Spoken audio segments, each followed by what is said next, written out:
혹시 이 자리를 좀 빌려가지고 네. 좀 앞부분이라도 좀 읽어주실 수 있는지. 그럴까요? 안녕하세요. 모든 게스트분들이 특별하지만 그만큼 그냥 똑같이 특별해요. 뭐 더 특별한 건 아닌데.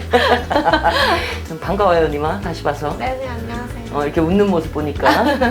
왜냐면은 그 유학 지원 준비할 때는 그렇게, 근데 님은 그때도 많이 웃었어. 네. 그죠? 네. 오케이, 좋아요. 아주 굿 스피릿이에요. 오케이. 결론을 먼저 얘기해 주세요. 지금 어떻게 결과가 나왔어요? 저는 인포메이션 스쿨 15개 정도 지원을 해서 2개를 최종을 합격을 했고, 나머지 3개는 이제 인터뷰 제안이 왔는데 제가 디클라인을 해서 그렇게 총 5개의 학교에서 긍정적인 답변을 받았고요. 그 2개 학교 중에 더 좋은 학교 한 군데로 진학을 하게 됐습니다.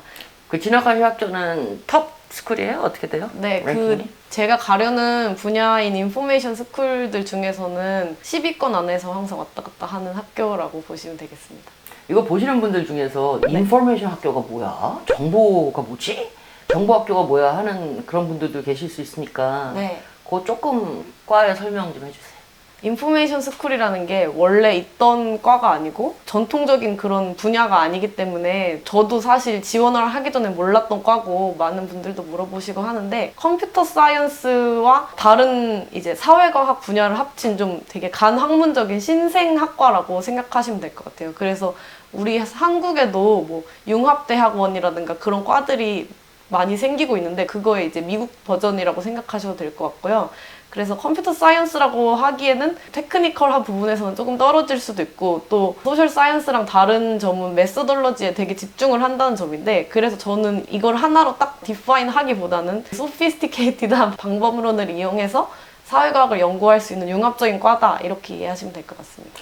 근데 그게 참 대단하신 게 왜냐면은 많은 꼬맹이들이 네. 이제 이렇게 소위 신생과 지원하고 그런 걸 좀 겁을 내는 경향이 있거든요. 네. 근데 님은 처음부터 I don't care, my way.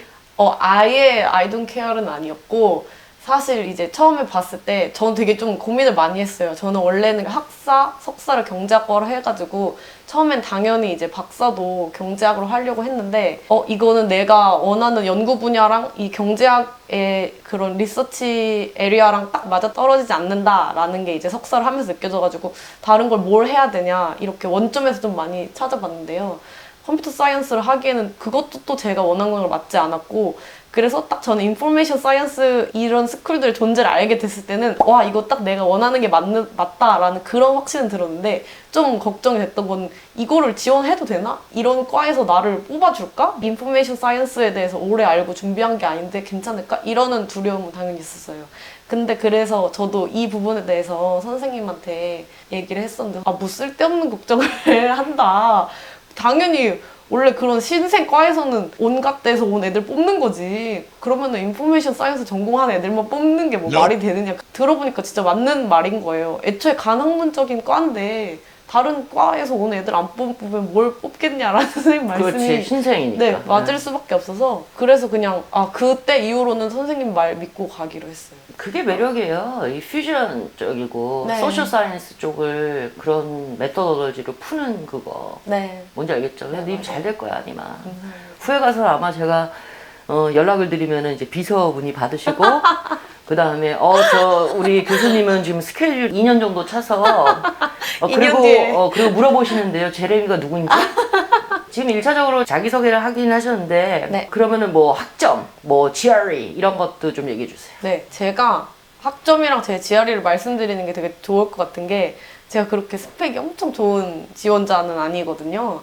GPA는 이제 저는 3.8인데 이제 4.5 기준으로 3.8이고 4.0으로 우리가 변환을 해서 지원을 하니까 그렇게 보면 3.5 정도여서 그냥 GPA 때문에 막 손해보진 않는 거에 마지노선 정도예요. 근데 저희 과에서는 지원을 할 때 보통 애들이 다 GPA가 거의 뭐 4.5 만점에 4.3, 4.4 이런 경우가 많기 때문에 저는 되게 낮다고 생각을 했는데 또 선생님이 또 쓸데없는 걱정한다고 해주셔가지고 걱정 크게 안 했고 GRE도 버벌이 161이고 퀀트가 167이고 그 다음에 라이팅은 그 점수 낮다고 생각하셨어요? 몇 번 보신 거예요? 3.5인데 저는 2번째 본 거고요. 근데 전 되게 낮다고 생각했어요. 왜냐면 이제 아까도 말씀드렸던 것처럼 저는 이제 선생님 만나보기 전에는 제 점수에 약간 준거 집단이 제 과 친구들인데 다들 버벌은 160대 후반이고 컨트는 뭐 만점 아니면 169라서 그 라이팅도 막 다 4.5 이래가지고 전 되게 낮다고 생각을 했는데 훌륭하다.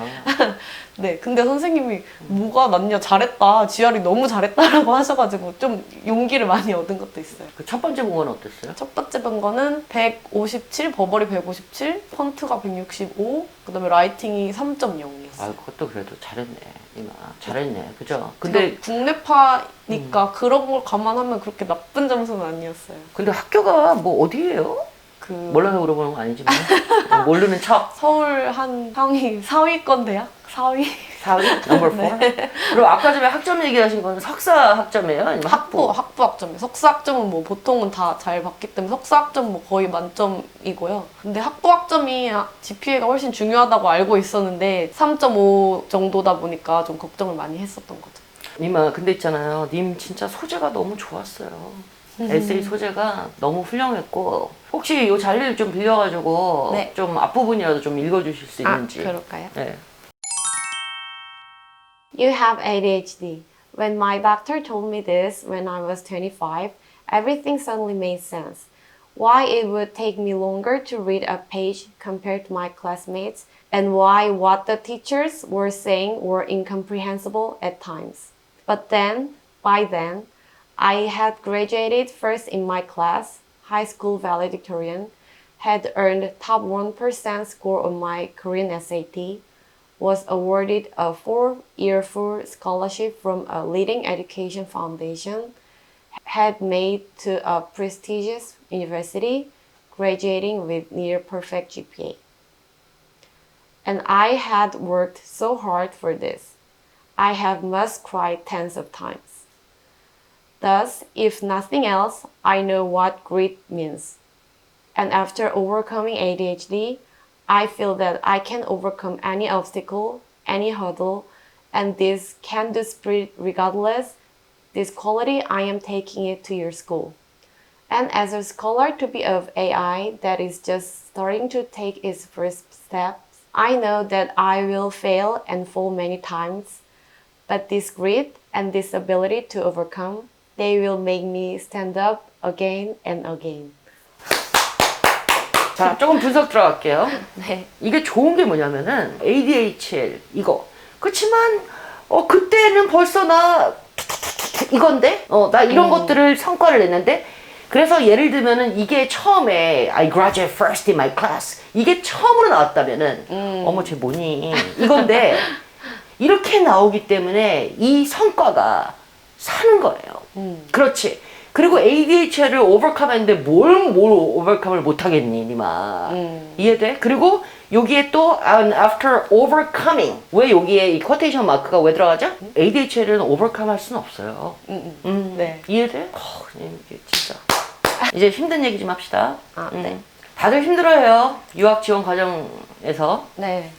님은 특별하게 힘들었던 게 뭐였어요? 저는 초반에도 말씀드렸다시피 제 원래 전공은 경제학인데 이제 제가 중간에 나 전공을 바꿔서 지원해야겠다 이렇게 이제 생각을 하고 실제로 실행에 옮겼다고 말씀드렸잖아요. 근데 그 시점이 되게 늦었어요. 그러니까 12월 1일이 첫 데드라인들이 몰려있는 그 날짜인데 제가 확실하게 전공을 바꿔야겠다고 생각한 게 9월이었으니까 그 고민은 한 7월부터 하기 시작했고, 그러니까 6월까지는 저는 경제학을 쓰려고 했었고 7월부터 이거 아니다 라고 생각했고 9월에 이제 인포메이션 사이언스를 써야겠다 이렇게 생각을 했으니까 일단 뭐 그 결심하는 건 전 제 성격상 막 그렇게 힘들진 않았는데 주변을 이해시키기가 되게 힘들었거든요. 특히 이제 뭐 친구들이야 좋은 말 해주지만 교수님들 같은 경우에 이제 추천서를 써주시는데 경제학을 안 쓰는 거에 대해서 조금 뭐 저를 위하는 그런 마음에서시지만 어쨌든 왜 그런 선택을 하는지 지금까지 해왔던 게 경제학인데 이렇게 말씀하기도 하시고 아깝고.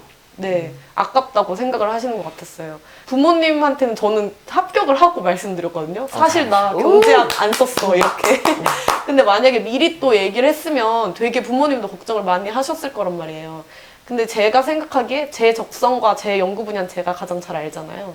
앞으로 뭘 연구하겠다는 확신이 있고 또 선생님과 얘기를 했을 때 내가 충분히 승산이 있다. 이 두 가지 정보를 가지고 나는 그냥 가야겠다. 이렇게 생각을 하면서 이제 그 약간 주변에서 말리는 거라든가 좀 비관적으로 보는 거라든가 또 그 과에서 널 왜 뽑아 이렇게 실제로 얘기를 하시기도 하셨거든요. 그런 거를 조금 차단하는 게 힘들다면 힘든 거였는데 그래도 잘 차단을 했다고 생각합니다. 대단해요. 몇 번 이렇게 그래도 막 흔들리고 그랬던 적이 있어요? 내가 진짜 제대로 갖고 있나? 없었어요. 예. 또 다른 힘든 점은 없었어요? 그러니까 뭐 집안 백그라운드가 그 이렇게 잘 사시는 편이에요? 아니면 어떻죠? 저는 뭐 엄청나게 흑수저라고 하기에는 사실 뭐 조금 민망한데 그 정도까지는 아니어도 유학 지원에 있어서 사실 이래저래 돈을 또 쓰자면 한없이 쓸 수 있잖아요. 근데 그걸 마음 놓고 쓸 수 있는 상황은 아니었고 그래서 저는 뭐 시험도 많이 볼 수가 없는 상황이었고 조금 자금이 되게 한정돼 있었는데 일단 유학을 가면 이제 돈 걱정이 없다는 거는 알고 있었기 때문에 걱정을 안 했는데 유학 과정에서 생각보다 돈이 많이 드는 거예요. 그래서 이제 그런 거에서 좀 어려움이 있었고 그런데 제가 하고 싶은 말은 분명 뭐 저보다도 더 돈 걱정이 되시는 분들도 있을 거고 저만큼 돈 걱정이 되시는 분들도 있을 건데 저는 돈을 아낄 때랑 안 아낄 때를 구별을 잘 해야 된다고 생각이 들었어요. 남들이 많이 돈 쓰는 데는 돈 써도 돼. 그건 괜찮아. 남들이 많이 안 쓰는데 돈 쓰는 거 아까워. 이렇게 생각하는 경우를 많이 봤거든요. 저는 그게 너무 잘못 생각하는 거라고 생각해가지고. 맞아요. 돈을 쓸 때와 안 쓸 때를 알아야 되고. 네. 그래서 지금 풀펀딩 받은 거죠? 네, 풀펀딩 받고 그래서 되게 넉넉하게 받았어요. 얼마요? 저는 1년에 34K를 받게 됐는데 월 그럼 얼마 받는 거예요? 한 360만 원 정도 될 것 같은데 그리고 투이션도 네네 당연히 다 학교에서 웨이브 되고요? 네. 그래서 RA로 일하실 거예요? 아니면 TA로 하실 거예요? 이제 뭐 그거는 가서 이제 가서 결정되겠지. 결정이 되는 거지만 그리고 아드바이저도 결정되신 거죠? 네 로테이션 시스템이 아니라. 약간 바꿀 수 있는 여지가 있게 좀 결정이 됐어요. 그 학교에서 이제 1년 정도 리서치를 좀 다양하게 다른 교수님들하고 해보고 확정적으로는 이제 2년 차부터 정하도록 그렇게 시스템을 해놨더라고요. 저는 님 그냥 우리 긴 말은 필요 없어요. 근데 저는 님이 진짜 잘하신 것 중에 하나가 뭐냐면은 이 새로운 분야에 대해서 용기를 낸 거? 네. 왜냐면 분명히 수요가 있는 분야야. 문과와 이과가 접점인 거예요. 네, 맞아요. 뭔지 알겠죠? 완전 디맨드 있을 거고, 그리고 희소 가치가 있는 엑스퍼트가 되실 거예요. 그쵸? 네. 그리고 가서 조금 더 내가 이 뭐 사이언스 쪽으로, 그러니까 그 뭐지, 스템 쪽으로 더 해야 된다 그러면 그런 수업을 더 들으면 되는 거야. 네, 맞아요. 네. 수요가 꼭 있으니까 님. 그리고 님아 박사 과정이잖아. 네. 박사 과정은 어느 정도 갖춰져 있는 거예요. 이해되죠? 네. 혹시 마지막으로 뭐 더 얘기하고 싶은 거 있어요? 7월부터 이제 12월 실제로 지원하고 그 다음에 합격 발표가 날 때까지 되게 날 왜 뽑나 이런 생각이 많이 들거든요. 근데 그거는 약간 일종의 함정이라고 생각하는데 모두가 다 그런 생각이 들기 때문에 그런 생각이 드는 걸 막을 순 없고 든다고 해서 진짜 나 떨어지겠다 이렇게 생각하지 말고 다들 이렇게 느끼고도 붙었으니까 나도 될 거야 이렇게 생각을 바꾸시려고 노력을 하시는 게 좋을 것 같아요. 그래서 그 시간에 인터뷰 연습하고 이래야 네. 돼. 네. 막 흔들려가지고 그러면 안 되고. 네, 차라리 그냥 쉴 거면 쉬는 게 낫지. 그렇죠. 괜히 고민을. 근데 솔직히 말해서 흔들리지. 그러니까 매번 잡아야 돼요. 매번 잡아야 돼. 맞아요. 자, 우리 마지막으로 하는 거 뭐 있죠? 화이팅. 다 몰라. 하나, 둘, 셋. 화이팅! 화이팅!